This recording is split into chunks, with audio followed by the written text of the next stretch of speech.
My great-grandmother died in Auschwitz.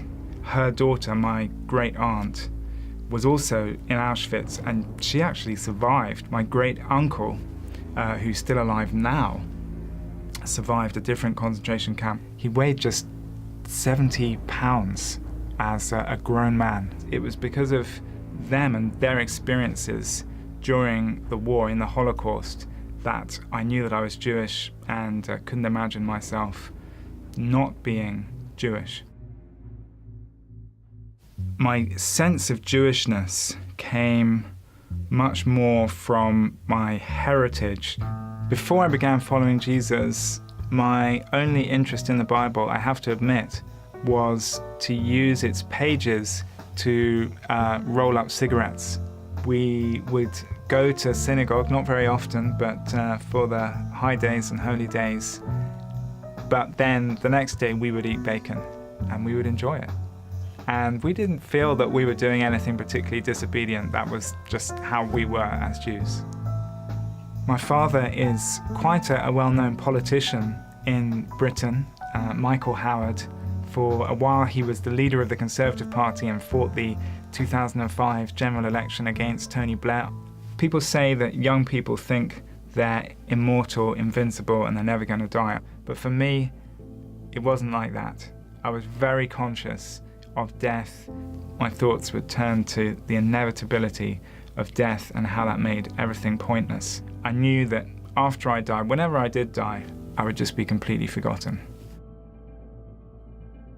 And it bothered me a huge amount when I was 13, 14, 15, to the point where occasionally it made me extremely depressed, just no joy in anything, and it weighed very heavily on me. The preparation classes for my bar mitzvah had left me cold. They were very lacking in answers to life's big questions. I hoped that there was some kind of explanation, something that would make sense of life. During this time when I was most upset about death and its inevitability, I found I would have very happy dreams. It was as if real life was black and white, while the dreams were in color. It didn't really help during the bleak daytime experience. Apart from it did give me a sense of hope. There must be some kind of hope, some kind of explanation, something that will make sense of the wonderfulness of the world. One day I went to hear a talk at school. Here are people who think they have answers, and I would like to find out what those answers are.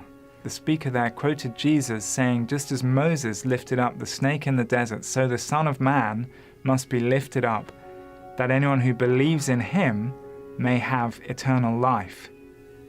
My eyes popped out of my head and I was gripped by every word he said, because he was talking about eternal life. So I went up to him after the talk and said, this sounds great, this sounds amazing, but I'm Jewish, so I suppose it's not for me.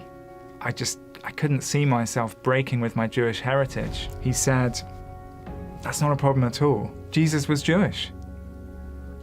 He's the Jewish Messiah, the promised Messiah of Israel. He's the one the Jewish people were waiting for centuries.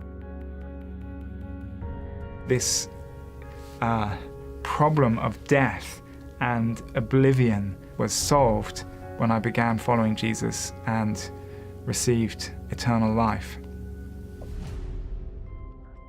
I knew that there was a history of Christians persecuting Jews. Did Jesus himself want that persecution to happen? Well, of course not. To follow the Jewish Messiah, the promised Messiah, that is the most Jewish thing that anyone can do. There is nothing more Jewish than following your own Messiah. You might imagine that someone who is only ever good would be maybe a little boring, but it's not the case with Jesus. He is good, but not in a dull way. He's always getting into interesting situations. He's always saying extraordinary things which you can think about for days. And he is magnetic.